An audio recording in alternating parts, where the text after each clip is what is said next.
good evening, everyone, both in person and in Zoom land. Thanks so much for joining. My name is Brian. I work for the North and South Rivers Watershed Association. We're just a local grassroots nonprofit all about the conservation and protection of our most valuable natural resource. So thanks so much for your support by being here. Tuning in to the WaterWatch lecture series. Before we begin, I would just like to give a shout out to our sponsors for our lecture series, Clean Harbors, as well as the Massachusetts Cultural Council of Hingham, Marshfield, Scituate, Norwell, Pembroke, and Rockland.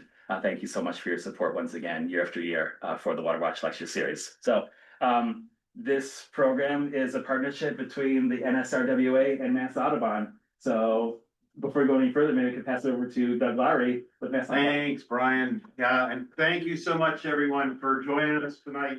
This is very exciting. How many people used to go to the South Shore Natural Science Center when it was hosted? Come on. Oh, look at that. That's impressive. All right, so that's kind of what we're going for here. We missed that, so we went on Zoom, and what we found was that a lot of people prefer Zoom because they might be housebound or they might live a distance. And so the Zoom is still a very viable option. But a lot of people also mention that they miss the community aspect of getting together at the Natural Science Center. So we're going to attempt to fill their shoes, the Natural Science Center's shoes, a little bit, much smaller facility. But we're so grateful for you to be here tonight, and I really appreciate it. And yes, one of the things we love about working with the NSRWA is the cross-pollination that can happen. And what can magic can happen there. And to be truthful, we like kind of hanging on the coattails of the NSRWA because of what they do locally and just how important they are to the community. And we kind of get a chance to be part of that when we do engage with them. And so we're really thankful for that opportunity. And yeah. So Mass Audubon's been here for quite a while. A lot of people just drive right by and it looks like another beautiful house in North Marshfield. But yeah, a lot of things are happening here.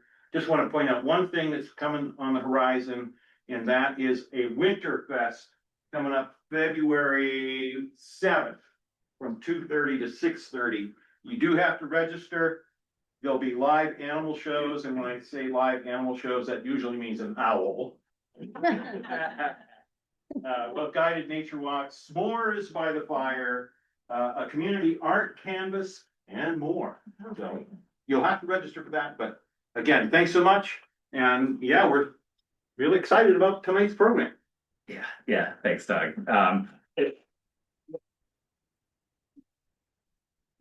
Just another great collaboration between the two organizations, and more to come as well. So wherever you found out about this, there's lots of other programs or events happening too. And if anyone has any youth between the ages of 9 and 13, we do have our February break winter adventure program where we do, it's a 4-day program. So, but you can find out about that on our website and or the Norwell and Scituate Recreation Departments who we partner with for that. So feel free to email me if you have any questions about that. So I think we're off and running. Thanks for those of you tuning in. We've got over 70 people tuning in online, which is a great turnout once again. And all of you who are here, thanks so much. Besides next week, then the following several lectures will all have the option for folks to come here and attend in person. This is the first one that we're doing, so this is a trial run, which is why we were a little careful with attendance, but it seems like this actually worked out pretty perfect today. So hopefully we'll see you maybe either in Zoom or in person, like all of you. Thanks for showing up going forward. So without further ado, I guess I can go ahead and introduce our two panelists and presenters for tonight, two great coworkers of mine, Kezia and Becky Malamut. I don't know whichever one wants to begin, or if you guys want to share your title and we can get started. Do you want to share your title? Yes. And then I'll get started. Okay. Most of you know me here. I'm Kezia Bacon. I'm the Community Engagement Manager currently for the NSRWA. I've been with the group for 35 years. Right, all right. That, Becky. I won't even try. But I'm Becky Malamut. I'm the River Restoration Coordinator. Delighted to be here with all of you in person. What a treat. And with everyone on Zoom. And I'm especially grateful to have an excuse to team up with my buddy and colleague, Kezia. We're both really passionate about what we do, we're both really passionate about South River, and we both of our work comes at it from a couple of different angles. So I personally was excited to have the opportunity to share our different sets of knowledge with all of you. So tonight we're doing South River, past, present, and future.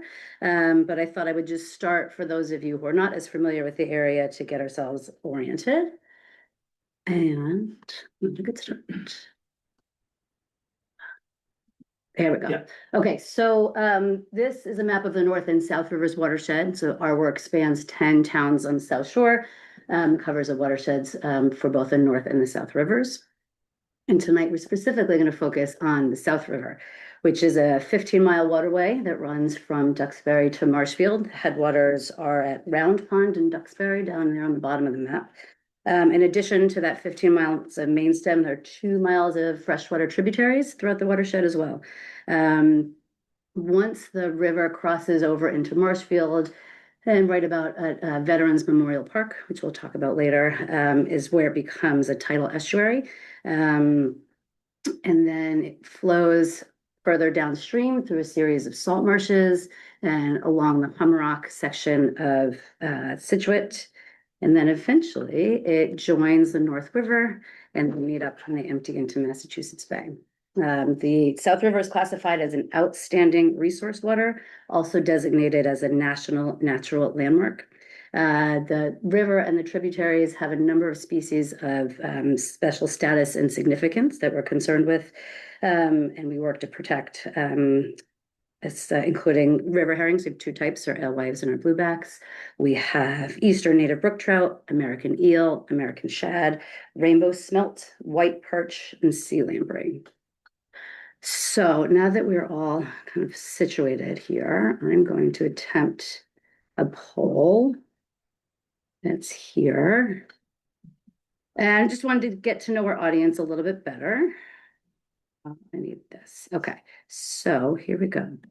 So you can see what's happening, right? If this works. Let's see. Yeah, yeah. Okay, so the first question is not that. Can you see that? No, I don't see that yet. All right, so let's see. We're trying to do a poll for folks in Zoom land. And if not, we will just have to do it. Oh, people already answered it, it looks like. Huh. Okay, so all right, so I'm just gonna focus this on the people in the audience. So a couple of people shout out, where do you live? Where do you come here from? Hanover. Scituate. Hanover. Great. Scituate. Fantastic. Represent. Love it. And what sparked your interest in tonight's lecture? We've listed as options history, restoration, South River, and the surrounding areas, or other. So just I can give you a sense, we've got a couple of people who have answered online, about half of which came for the history, about 40% of whom came for restoration, 76 said it's just general South River and the surrounding area. Any others out in the audience? Any of the reasons you might have come out specifically for this one, especially on a chilly January night? History, man. History? Just history. Yeah, okay, great. Any information about kayaking on it? There won't be, well, there will be some, There will be. and we can direct you towards others. There will be now, yeah, exactly. So for those of you on Zoom, I guess if you can fill those out, great, and we can kind of read the responses as we go along. Okay, great, thank you. So now I'm gonna pass it off to Kezia, who is gonna walk us through the history of South River.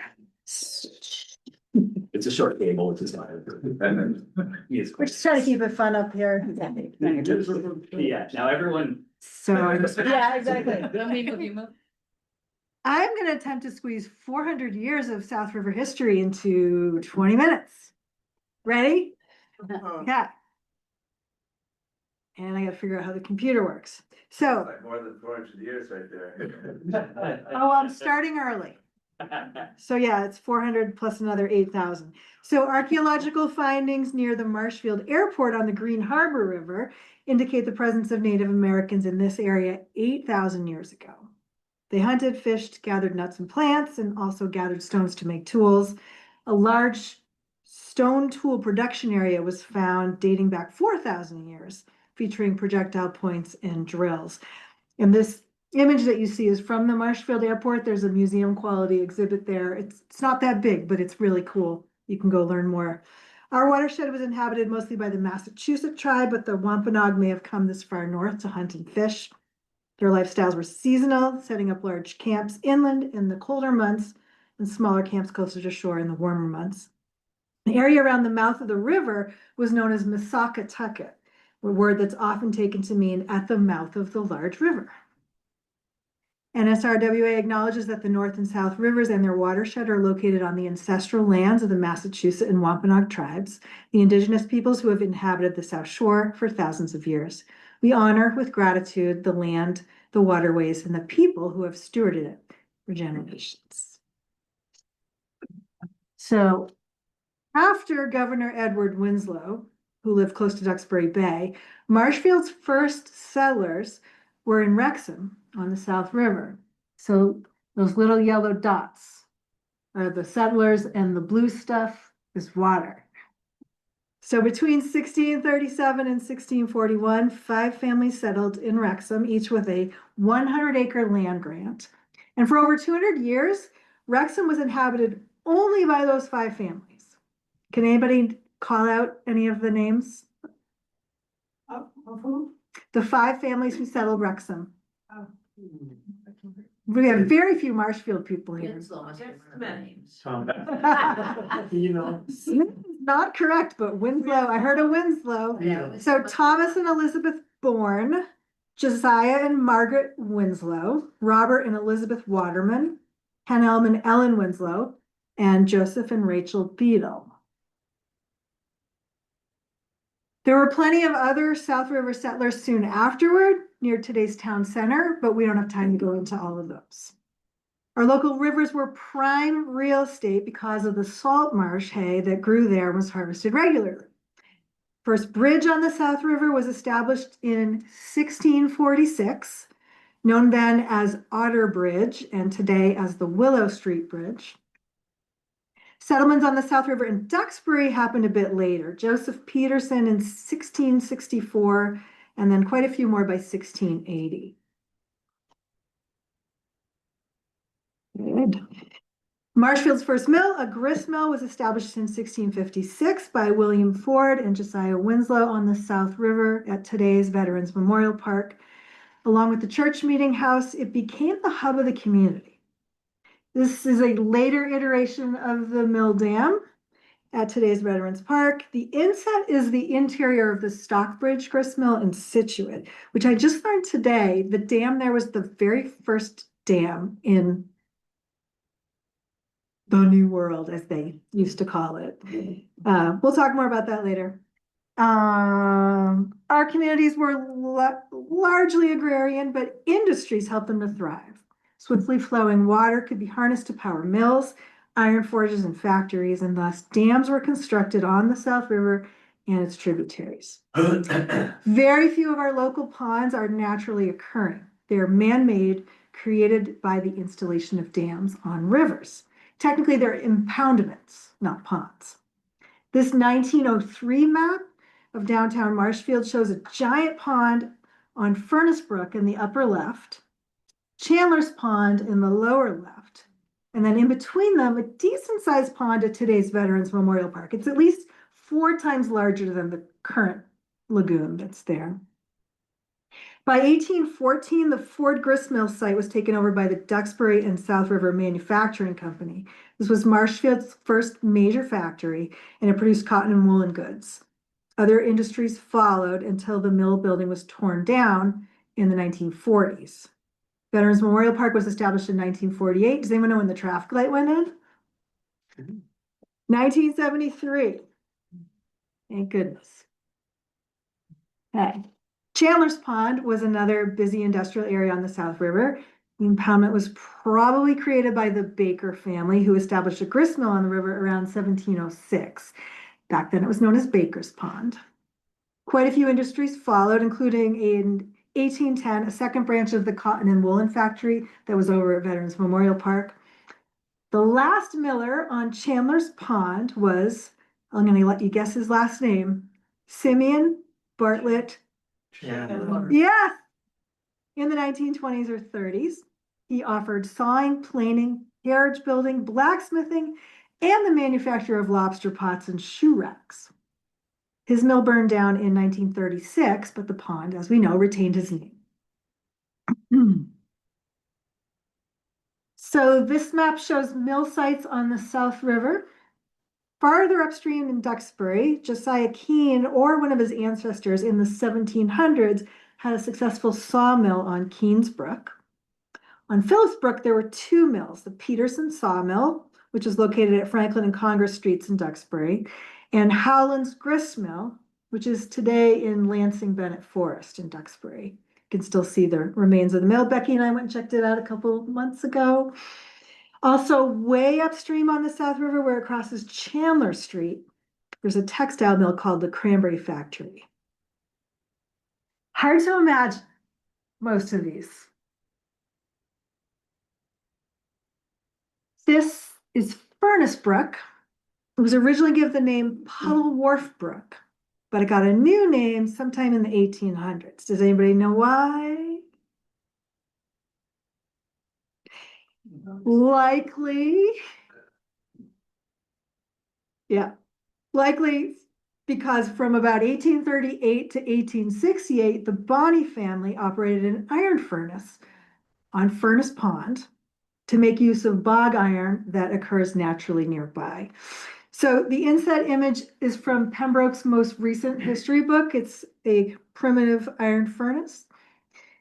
Bog iron was an important natural resource of the region. It develops naturally in bogs and swamps, and then it's refined by smelting in a furnace.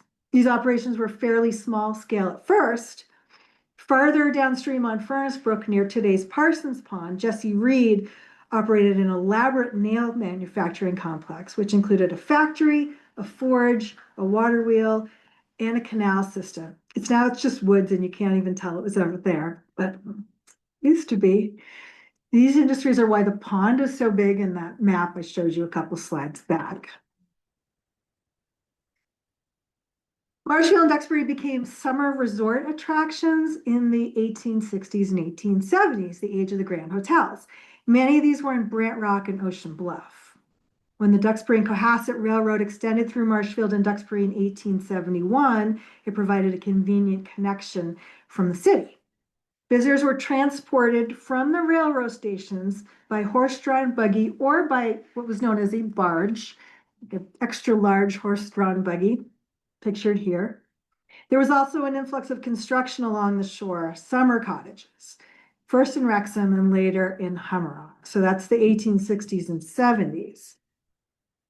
Hummerock was relatively quiet until the 1880s. There were a few scattered houses and a Humane Society life-saving station on the peninsula itself.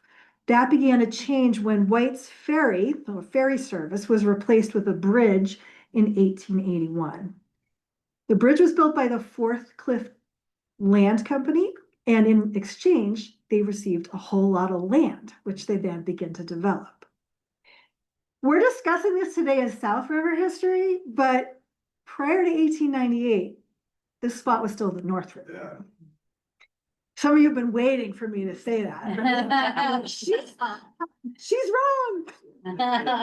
The construction of the bridge led immediately to the establishment of a resort hotel, the Hotel Hummerock, which accommodated 250 guests. So if you're looking at the bridge going from Marshfield to Scituate, and the hotel was on the right, probably that giant building right there.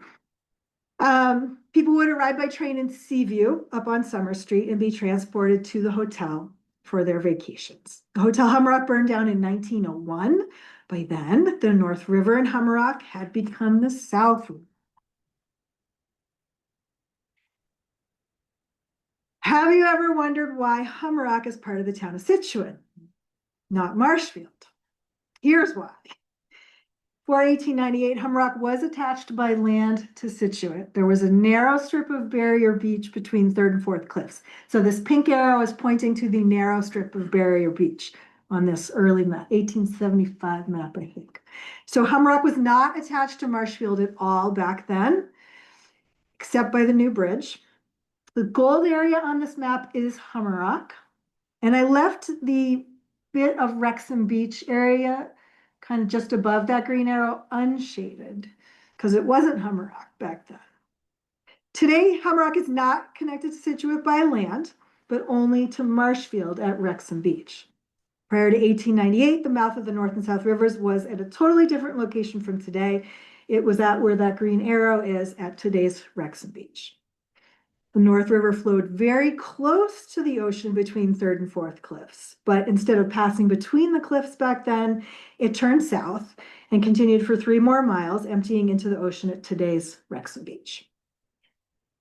Through the years, an ever-shifting sandbar developed at the mouth of the river in Wrexham, making it very difficult to get ships in or out.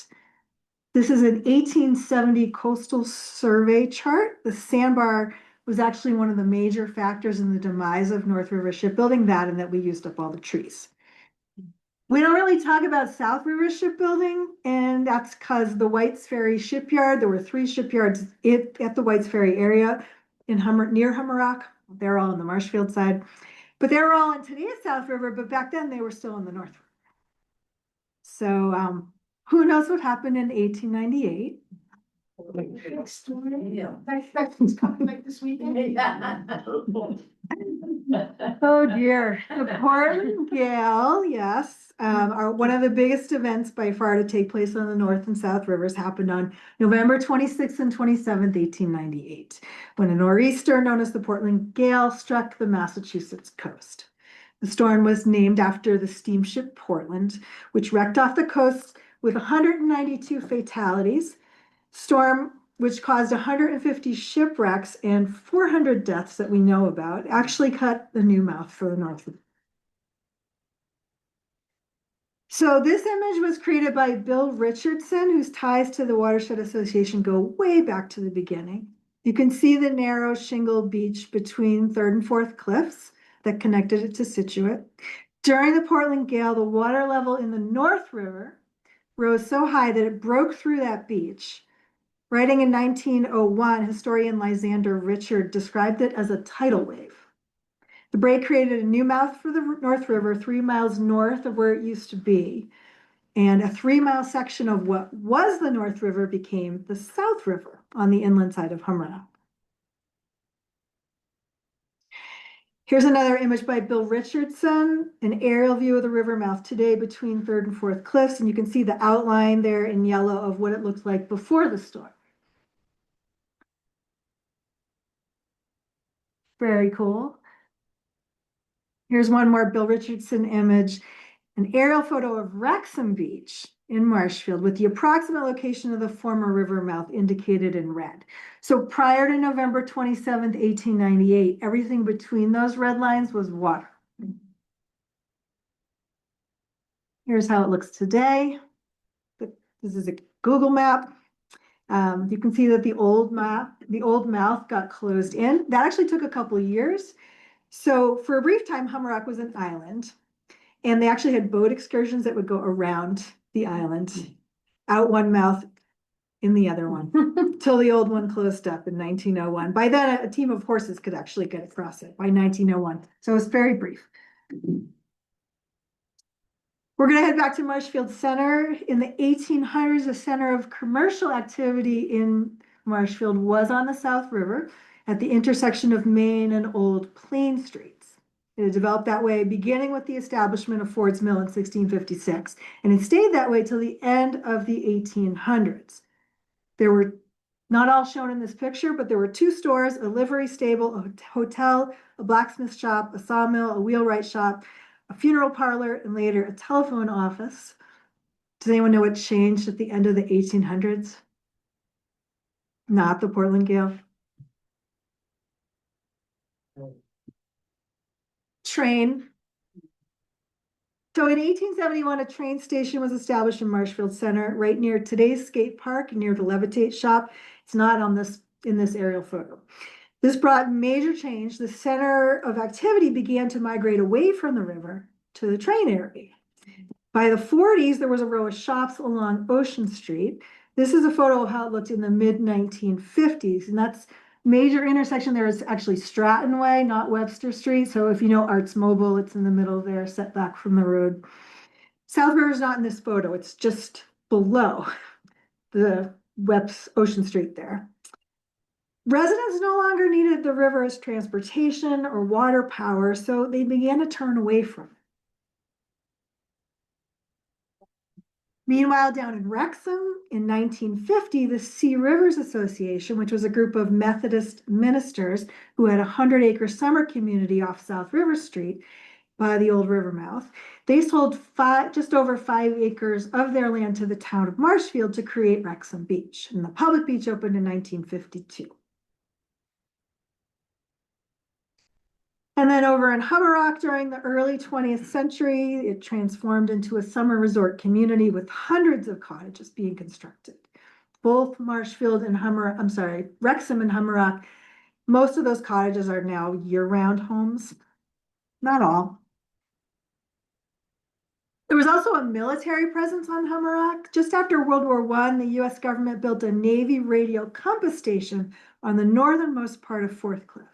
It coordinated with Deer Island and Gloucester to triangulate signals, helping ships in and out of harbors in fog and other murky conditions. During World War II, a coastal artillery gun site was built there, part of the Boston Harbor Coastal Defense System. So the guns were mounted about 60 feet above sea level, and they were concealed with shrubbery and structures that looked like cabins.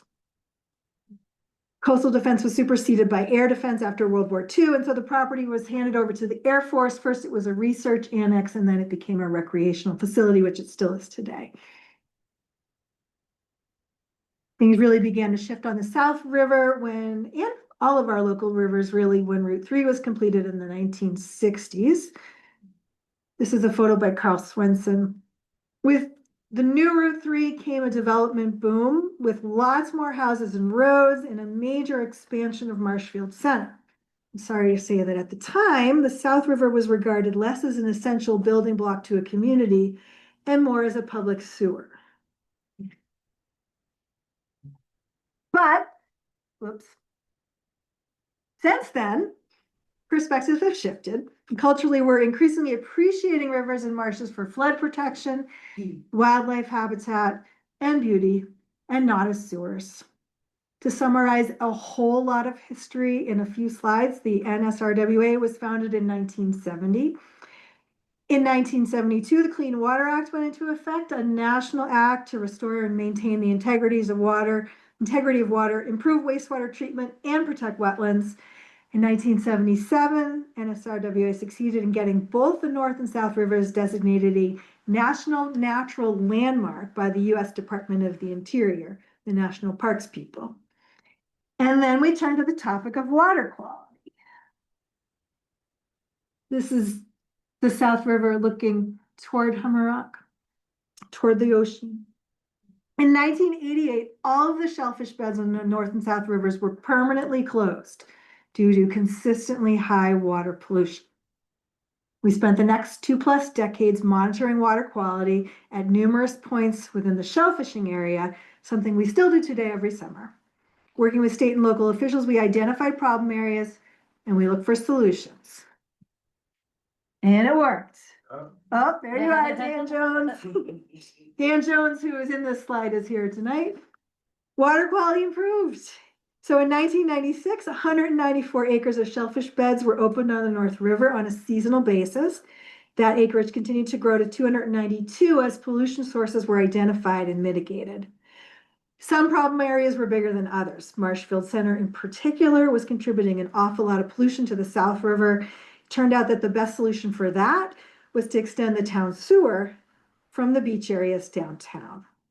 Year 2000 was a great year for the rivers. Specific to the South River, Marshfield approved the town sewer and sewer line extension rather. And after 5 years, because it took a while to build it, that we immediately saw pollution reduce in the South River. So this is when Dan and I went clamming last January. Those are all legal size clams. Yeah. Because that's what you do around here, right? You go clamming in, yeah. You go clamming in January on the South River.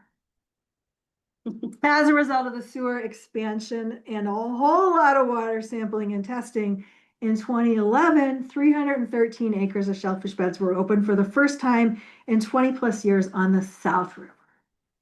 And from that point, things really began to turn around.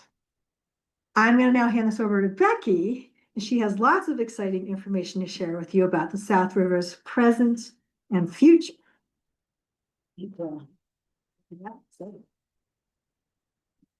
Great work, Kezia. And Becky, before you begin, those on Zoom, there's 85 people tuned in. Thanks so much. If you have any questions, you can type them into the Q&A and we'll hopefully have time to get to those at the end of the presentation. You guys can all ask questions at the end too, don't worry. So, all right, cool. Thank Okay, you. great. Thanks, Becky. Yeah, of course. So that brings us to 2012, which coincidentally or not, happened to be a year that two major initiatives began, both of which really laid the groundwork for what we're calling the present of the South River. So the first is the South River Greenway. So this project kicked off in 2012 with the opening of the South River Park on Route 139 in Marshfield, where the town purchased a piece of abandoned land that they then turned into a park with some pathways and seating area and a veterans memorial wall. This was the first step to connect public green spaces in the town's commercial district, kind of now recreating that as a gateway to Marshfield, also along the banks of the South River. So after the park was established, then the town bought the Pratt Farm and expanded trails and access there, including the building of a canoe and a kayak launch at the Francis Kelville Footbridge. And then over the last couple of years, the Open Space Committee has secured funding to purchase another piece of abandoned land next to the existing South River Park. Purchased that land, they were able to get a design, are now getting ready to start construction to expand the park to again increase access to the river. This park will be closer to the river, the kind of hit the riverbank a little bit closer, and there'll be a lot of work to restore the land itself, pulling invasives, planting of native species, some really nice areas for people to enjoy the outdoors. So 2012 also marked the beginning of talks between the Watershed Association and the town of Marshfield to reconnect and restore the river itself. So before we go into that, another poll. Let's see if I can get this one to work. Oh, Becky, I can see the polls here on this computer. If Oh, you we want. can. Okay, let's see. I got it here for this one. Maybe I'll have to do the next one. I wonder if that worked. Launch. So this doesn't seem to be working, but what is the first barrier to fish passage on the South River? Dams. Dams. Okay, great. Does anybody have a specific dam in mind? Great. That's what it used to be there. That's right. There you go. So let's see what I do there. Okay, great. So this map shows all of the barriers and impediments to fish passage on the South River. So down here is Duxbury, and up there is Veterans Memorial Park. So coming down from the first barrier up from the ocean was Veterans Memorial Park. There was a dam and a fish ladder there. And then Chandler's Pond Dam below that, or above that. Then the Feinberg Cranberry Bogs, then the Temple Street Dam, and then the Garside Bogs. But as of almost exactly a year ago today, that Veterans Memorial Park is now just a park, and there's no more dam. Fish. So why are we talking about dams and barriers and impediments to fish passage? So as Kezia mentioned in her talk, these dams were built along the South River to support industries along the river. Those industries haven't been there for close to 100 years, and now we're left with the lasting impacts of dams on our waterways. So first and foremost, they block fish passage, both for fish who use the rivers and the streams simply for enjoyment, as well as our anadromous fish or diadromous fish that travel from freshwater to ocean water, to seawater to freshwater. Our anadromous fish, like our herring, our shad, that need to travel up to the upper reaches of our freshwater streams to spawn. And for species like our herring keystone species that are really important to many other species of fish and other animals, it's really important that they can access their spawning grounds so that we can have a long-term sustainable fishery. So these dams turn that free-flowing river into a series of ponds that the fish can't access. those ponds or impoundments, as Kezia was saying, they also, the water sits stagnant and it changes the water temperature. So these fresh, cold water streams that we had in the area are now warmer, kind of stagnant ponds. And that isn't great for water quality. It can increase algae and decrease dissolved oxygen. The dams also trap sediment and nutrients behind the dams. So that can also degrade water quality in those ponds and impoundments behind the dam. And they also just destroy natural river habitats. So benefits of dam removal, in addition to just, flipping the switch on everything I just said, at the bottom of the list here, we have eliminating liability for dam owners. This is really important. There are 3,000 dams in Massachusetts, 98% of which no longer serve a purpose. And all of those are owned by, well, most of those are owned by someone official. So, typically it's a town, can be on a private land, it can be owned by the state or maybe a nonprofit.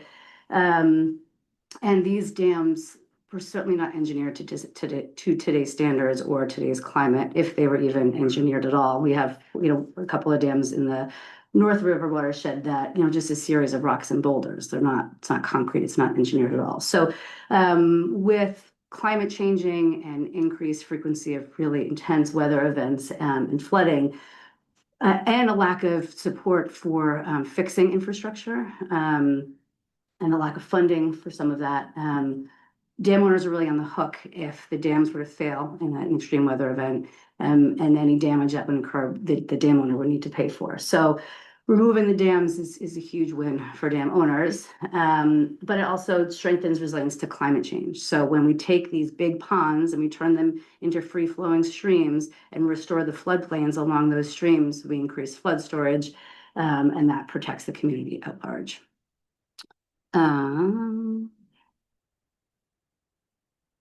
So back to our first dam up from the ocean, or it was the first dam up from the ocean. As Kezia mentioned, this dam was built about 400 years ago. The fish ladder was built in the 60s. Despite its name, that fish ladder really didn't help to pass much fish. The Watershed Association has a citizen science effort where we have volunteers come out all over the watershed to count herring during the migration season. So the fish travel upstream to spawn in the spring.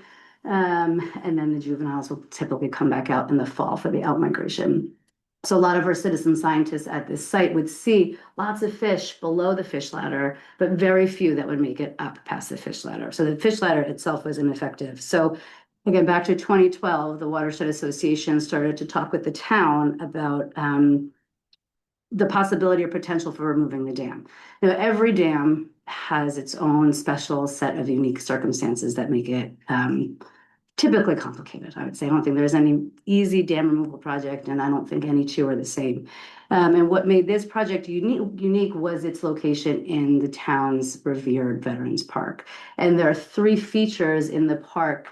They're water features, each of which is dedicated to Marshfield veterans. And so there was a real concern that if the dam was just removed, that there would no longer be water for those water features.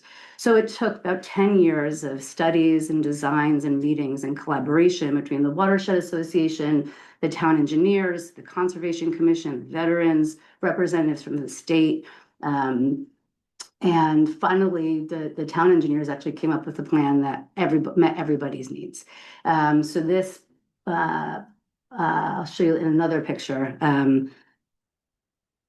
what the plan entailed, like these riffles that we have. But let me just see if there's anything else I want to say about that.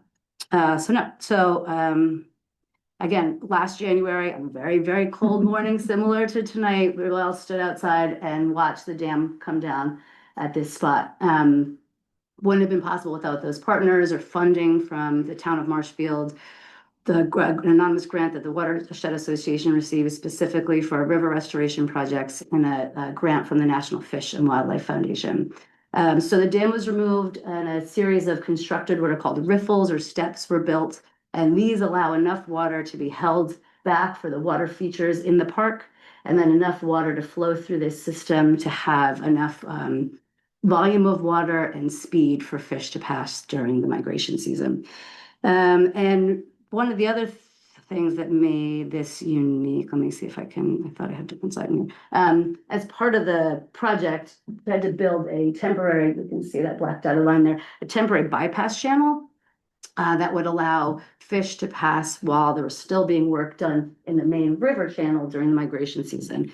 And it worked.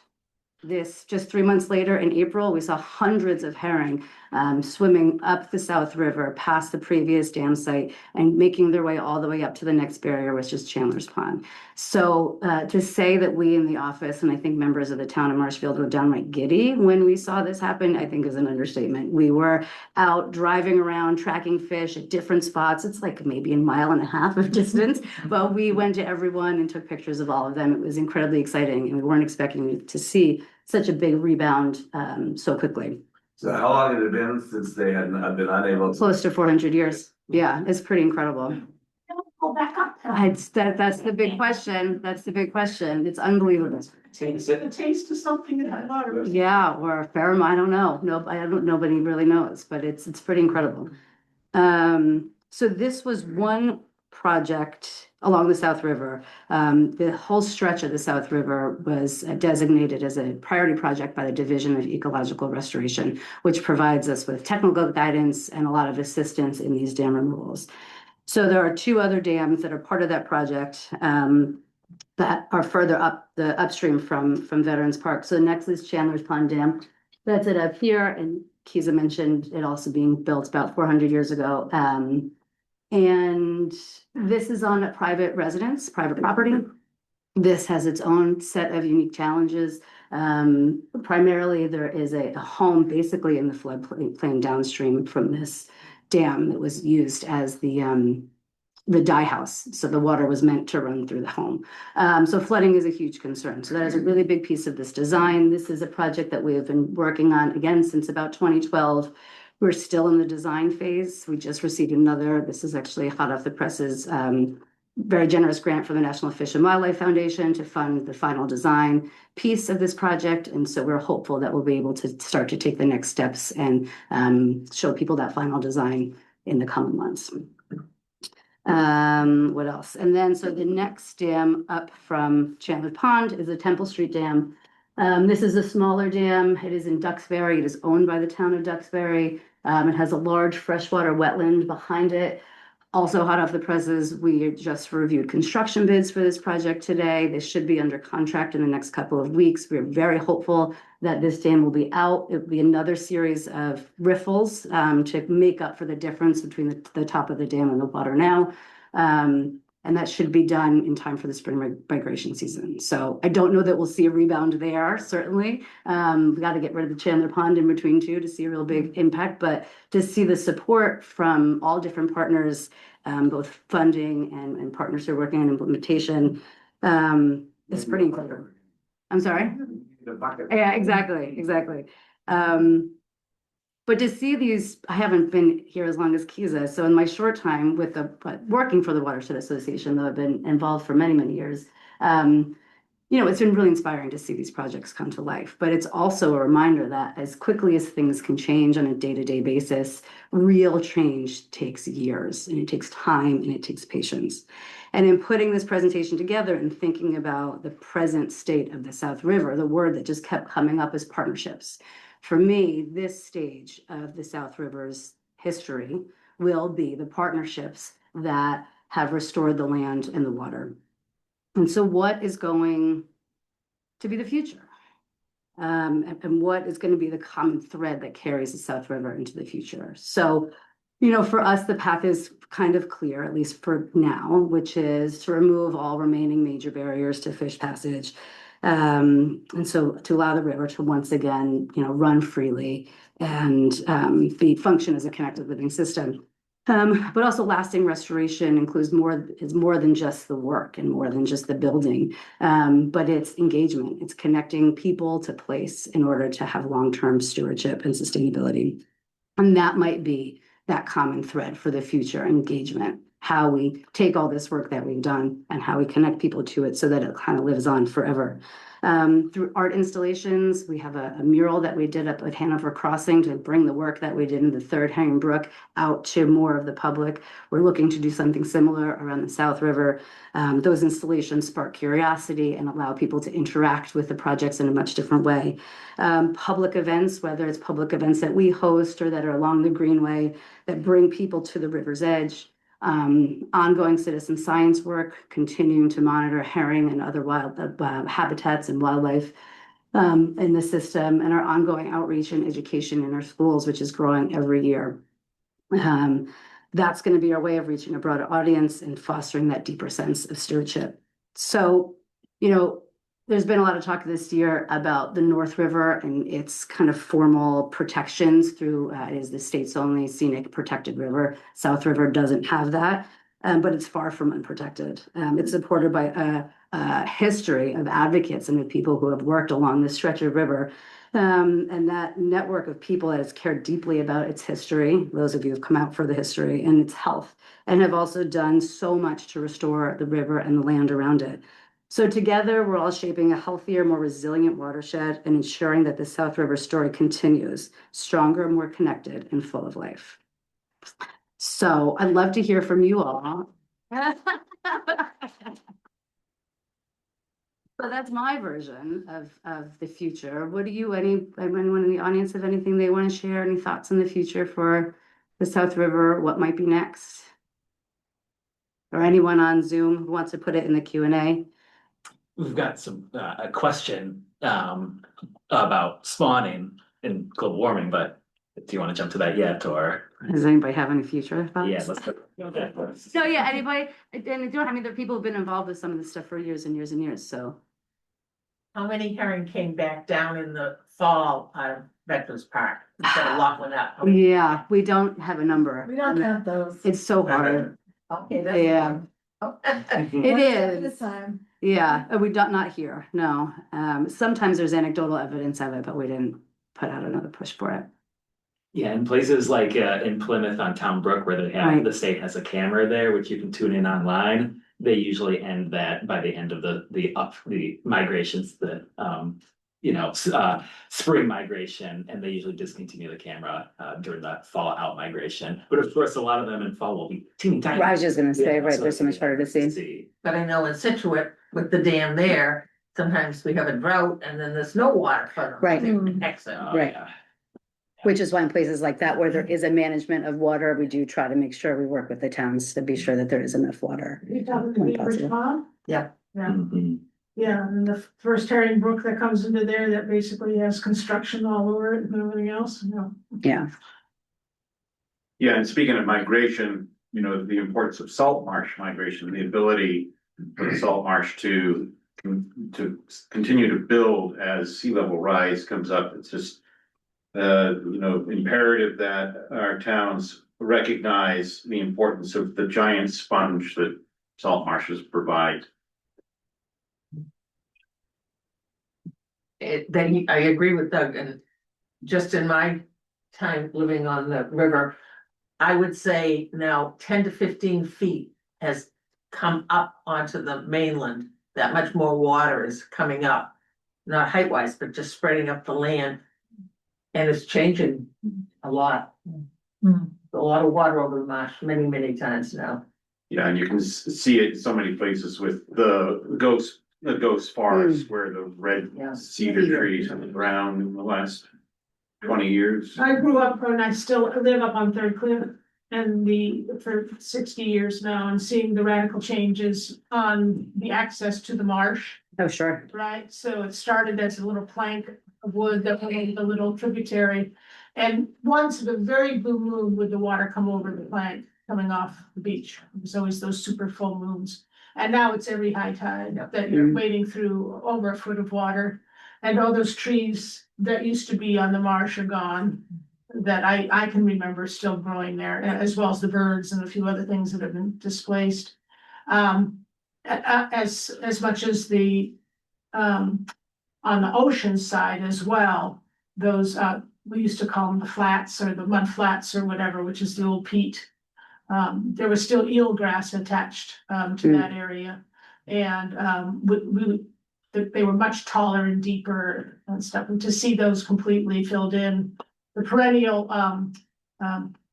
sea pools that we used to spend hours in with the urchins and the starfish and the baby eels and all that, completely filled in from the sand that's been blown off of the huge dunes that we used to have is there. It's a remarkable evolution, of land.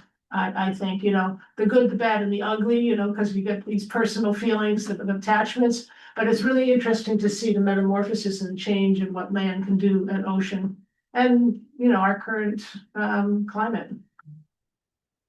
Yeah, thank you, Chair. Yeah. How active are various organizations in the towns of Marshfield actually doing to mitigate or to eliminate runoff from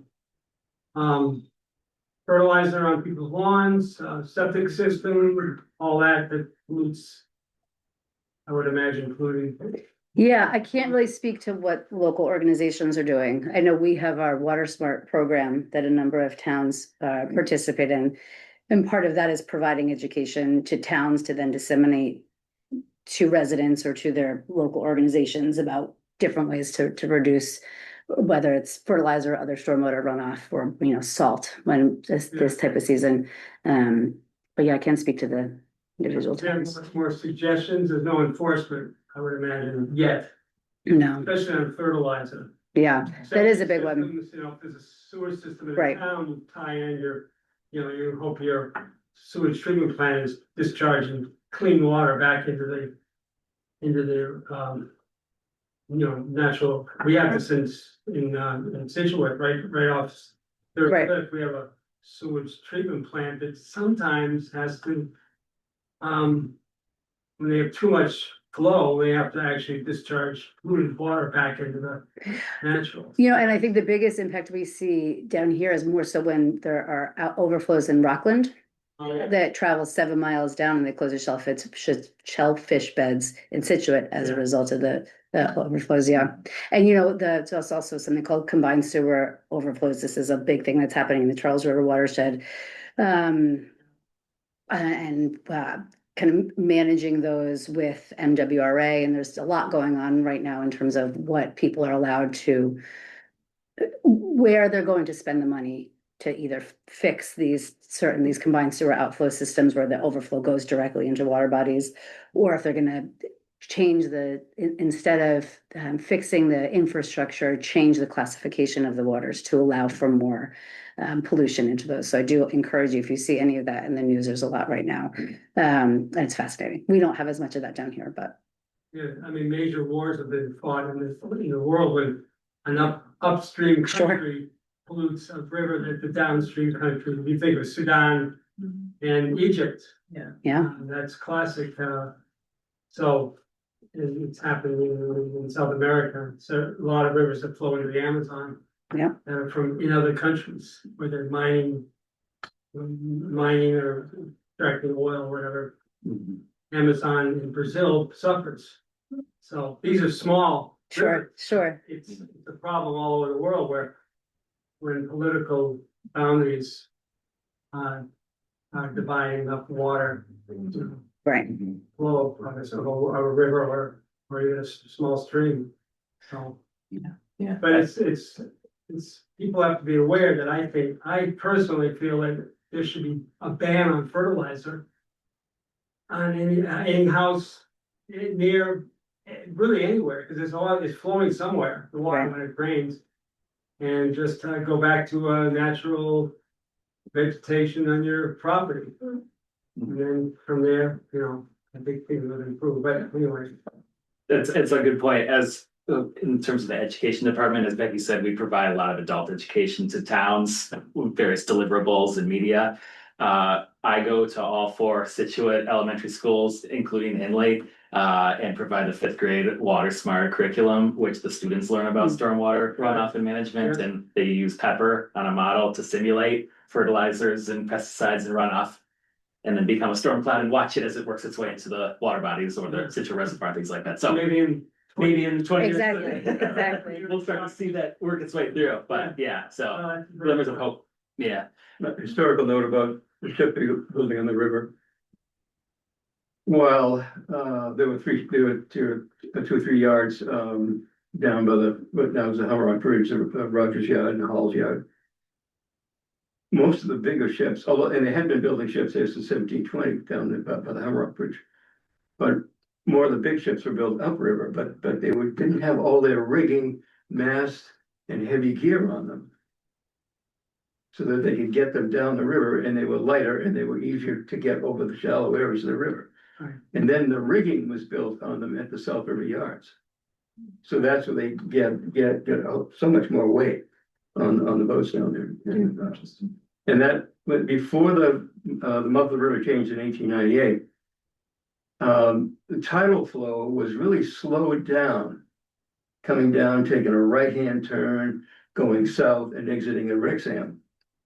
And so there was a big basin of water that was there right behind, between the cliffs right now, third and fourth cliff, a big shallow basin of area of water where ships would moor themselves. And there was a sailing club in the 1800s up by Union Street, because they had so little tidal change, because it just, the river now just goes whoosh, straight up the North River and gone. And before that, it had to work its way up slowly, so there's only about 2 or 3 feet of tidal change up at the Union Street Bridge up there. And that's on the Situate Norwell side is where they had a sailing club on the river. Just you can sail around up there in no tide. Yeah, crazy. there's still a pretty good boat shop there too, right on the south end, right? Aware of, Mr. Crawford. We do have a few questions here, and feel free to ask away as well. How much are the spawning grounds increasing in temperature because of global warming? So we don't have a ton of that data. So we have more of that data in the North River than we do in the South River, as far as I know. So I can't answer that in the South River, and I don't have the North River numbers on the top of my. Yeah, that's a tough one. I don't even know if the gauge, like at the Indian Head, has a temperature in there. It's like the tidal gauge. But we do know when we see the types of fish.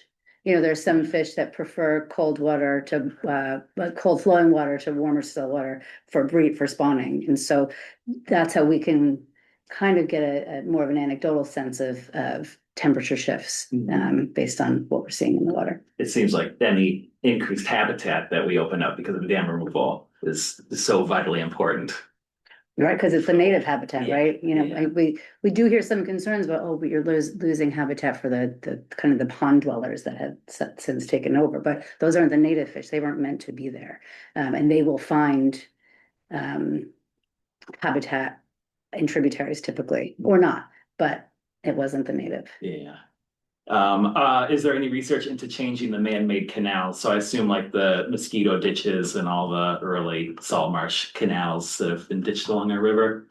Yes, so that's kind of the next area. One of the next areas of our restoration work is looking into salt marsh restorations, whether it's ditches, some is just some operational changes. So we're actually currently looking for funding for a couple of demonstration projects in Situate and Marshfield. And that is kind of the next frontier. But it's tough to permit because you're not allowed to change anything in a wetland, right? We don't want any building or anything. So it has made restoration work difficult because you're not meant to be doing any work in the wetland. So there's a lot happening at the state level to try to streamline some of the permitting so that some of these restoration projects can happen faster. There's a lot of successful experimentation in Rhode Island, so there's success stories there that go a long way to convincing those that need to be convinced that, Yeah, and also have like the Parker River, the Joppa Flats, and the North Shore too. Yeah, the North Huge, Shore, like sure. low and we're roll. doing a lot down at Allen's Pond and Yeah, Dartmouth. yeah, yeah. This is probably for you too, Becky. Also, Becky. What needs to be done to remove the dam at Chandler Pond, and is it already partly down? No, No. it's very much still there.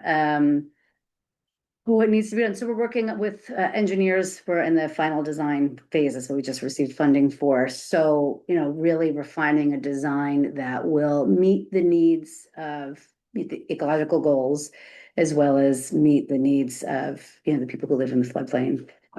Make sure there's no that we don't exacerbate or change flooding as it currently is. So, yeah, there just needs to be, you know, we need a design, and then we need to bring the design to the people who live in the area, and we can get some more feedback. And then we need to go through permitting and all that fun stuff. So, it's been really difficult it's, you know, the gentleman we work with at the state refers to it as like this Goldilocks scenario there. It's very, very specific and it's very complicated. But it does seem to be on a good path. And it's great to have some extra support from the National Fish and Wildlife Foundation. Probably also for you, but and Doug, feel free to jump in on this one too. Can you speak to the impact of cranberry farms on water quality and any changes ahead for protecting the river? Loaded. Yeah, I mean, I can speak personally. So as you know, I'm married into the Garretson family, and the Garretsons recently sold their bogs about 4 years ago to a developer who's since then developed the upland part of the property. And the town is now administrating all the wetlands, and it's open to the public.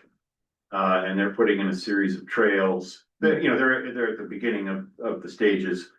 They are now leasing the land to continue to be operated as Cranberry Bog, but I personally don't think that's going to be viable for that long. And so my guess is that it will be yet another Cranberry Bog that goes fallow and is turned into probably mostly red maple swamp. And this is the problem. It's great if you can restore those bogs, because without that restoration, you're going from one monoculture to another, essentially from, cranberry bog to a red maple swamp. And not that red maple swamps are bad, but it's so important if you can to get it back to its original state.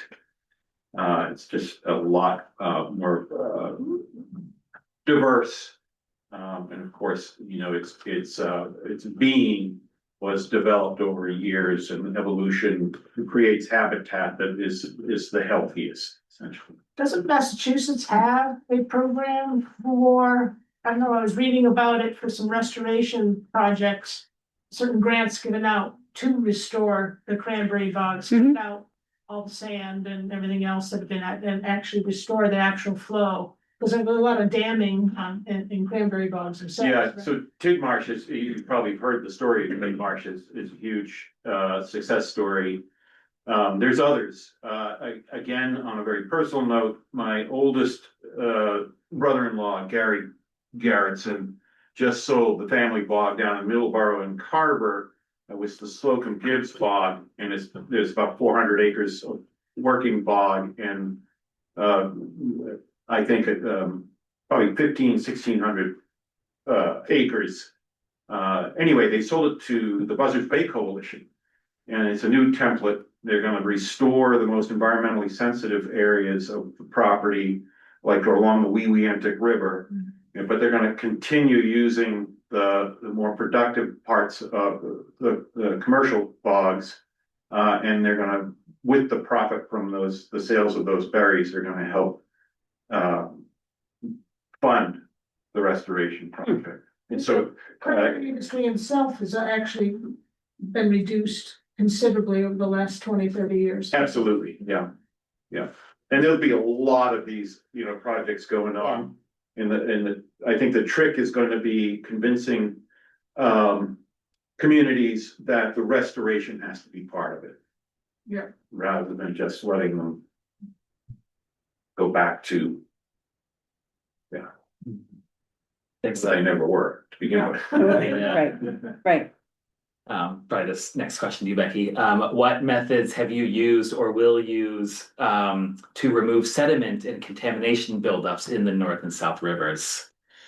Okay, so that depends on the type of contamination in the sediment. We don't see a ton in the South River. But depending on the type of contamination and the amount and the location of the sediment, there are different ways of dealing with it. There are two primary ways of dealing with it is passively, which is removing a dam and letting the sediment flow naturally, which is ideal, but not always the safest. So if when there are higher levels of really nasty novel toxins and chemicals in the sediment itself, they're very common with industrial areas, lead, mercury. There are other areas of Massachusetts where you see PCBs and lots of really nasty stuff. So there are ways of removing that. You can, you dredge it, and depending on the level of contamination, you can either cap it on site and use it for fill as part of the project, or if it's the levels are high enough and kind of there are certain thresholds that are set by DEP, they have to be trucked off to a hazardous waste facility, which can be a pretty big project because there aren't a lot of these facilities in Massachusetts. So they typically have to be trucked to New Hampshire or to Vermont to be dealt with. So, so it depends on the volume and the amount of contamination. And that's all part of these studies and reporting that is done by engineers to figure out the best ways to deal with it. And as the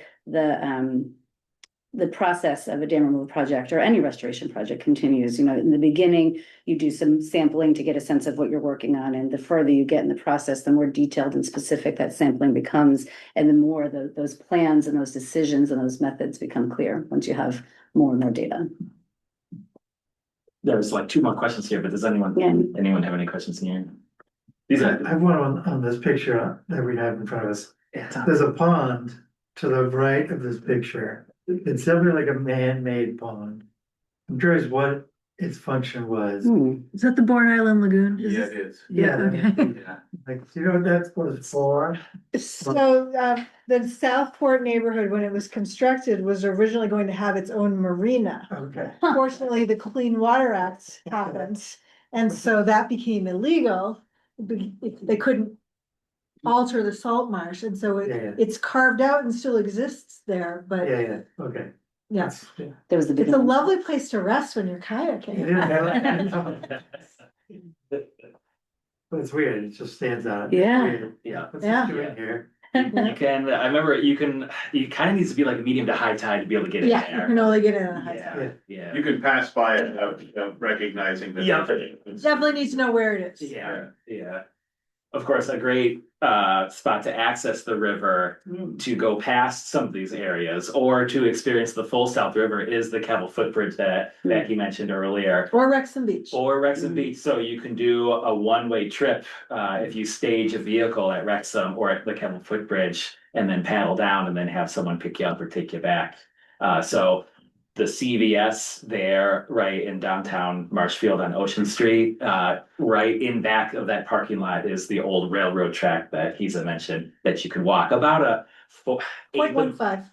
0.15 of a mile, which can be pretty lengthy if you're portaging a vessel.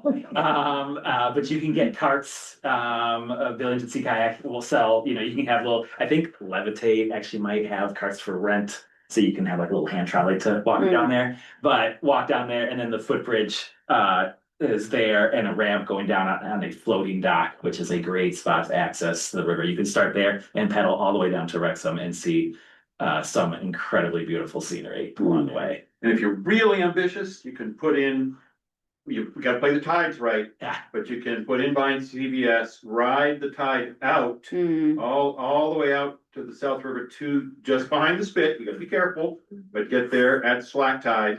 And then ride the tide up the North River, so you can do the whole South and North River in a day without having a struggle. Yeah.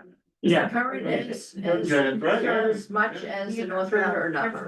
It can be the current, Depends. so the tide, it sort of depends, yeah. If you're paddling with it, it's no problem, but against it on both the north and south, it is incredibly difficult. And in some bridge crossings, like Old Washington Street Bridge, can be borderline impassable if you're good against it. So, But it's worth doing once because you'll never do it again. yeah. Yeah, the watershed advises any watercraft below the size of like 15 feet to not cross them through the mouth of the north and south rivers. But as Doug is saying, you can on certain conditions with a buddy, with your PFDs, pass through. And so have I done it? Yes. Has Doug done it? Yes. But yeah, just be very, very careful. Our website, we have the title charts and everything, and we can help calculate trips for people as well. So feel free to email us at any point. So that's a good point. You guys do the tours on the South River like you do the North River with the little boats? We have done a tour of two rivers. Before. It's been a little while, so we usually we'll go towards the spit and kind of just around that area near the mouth, but then usually most of our tours, they start at road, head either up or down. We used to go there, it's been a little while, maybe if you ask our captain and all that, the Captain Bill will probably. Yeah, we do kayak trips. So this past summer, we did a few, one of which was from Union Street to Couch Beach and back, and one of them was from Cabell Footbridge to Wrexham, and then we use our van to shuttle people back. So we will offer those again, and they'll be on our website. Yeah, good question. And also good question about the kayaking. It seems to me that eel populations and horseshoe crab populations have dropped dramatically. Do you expect these to rise dramatically from here on? I mean, I'm no scientist, but there was some legislation a couple of years ago around the use of or the harvesting of horseshoe crabs.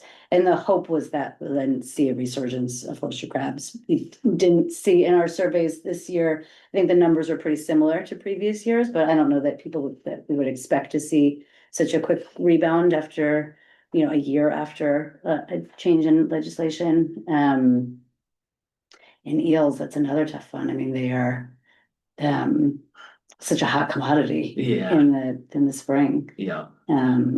So I hope so. We're looking into new and different ways to measure presence of different species in our rivers, especially after we remove dams, because once you remove a dam, it can be really hard to see fish because there's no one place that they're all bumping up against. So we're looking for more and more ways to really better understand the current populations and then project forward. Our scientist, Alex Mansfield, is tuned in to enter the chat. Probably 10 years to see horseshoe crab recovery based on the new regulations. Thanks, Alex. Yeah. And any heavy hitting science questions like that, feel free to email us and we can pass that along to the proper people. Yeah. Someone's asking about if funds are needed. Do we do kayak trip fundraisers? I mean, yeah, we do. Some of our events are paid, so any supporting donations or being a member of the watershed is all help for all these pushes. So yeah, these are all great questions and great comments in here too, by the way, and from all you guys as well. Yeah. Are horseshoe crabs still being harvested around here for medicinal blood draw? They use it for. Yes. Yeah. I'm very active in Pleasant Bay and on Cape Cod, where a lot of horseshoe crabs have been harvested, as well as in Rhode Island, and they get crossed. Sometimes they get put back in the wrong body of water. It's a huge problem, but they estimate 15% of they don't make it, don't live, but it's more than that. Yeah. And then they're also used to use horseshoe crabs as bait or fishing. So Literally something that just came out about that, within months of now, that are talking about the restrictions of that. it's one of the oldest. You can't harvest female horseshoe crabs during spawning. Yeah. Is what the legislation that was passed. And it would take a while, a few years for that to show up, but And the Atlantic Coastal State did a moratorium for a couple of years on any harvesting of it, but I think that has passed now. Mhm. And the data on the mortality rate of being used for their blood is all over the place. Yeah. Numbers way higher than that and way lower. Right. That's a tough one. The, But mouth of the North River is the third most treacherous mouth in Massachusetts. Number one is Merrimack River, number two is Chatham, the 87 cut, and this is number three, people drive out there, so when they cross, I've crossed that from, the Spit coming across the South River in an Alden, which is a, ocean skull. And it's 16 feet, so I guess I was just above the tree limit, but you gotta do it at the right tide, the right slack tide, otherwise. Yeah. Very treacherous, so. The ocean currents, the ocean waves, the Yeah. wind, whatever the tide is doing, both rivers joining right there, the deep pools. Yeah. Oh my gosh, the standing waves, it's different every minute. Yeah.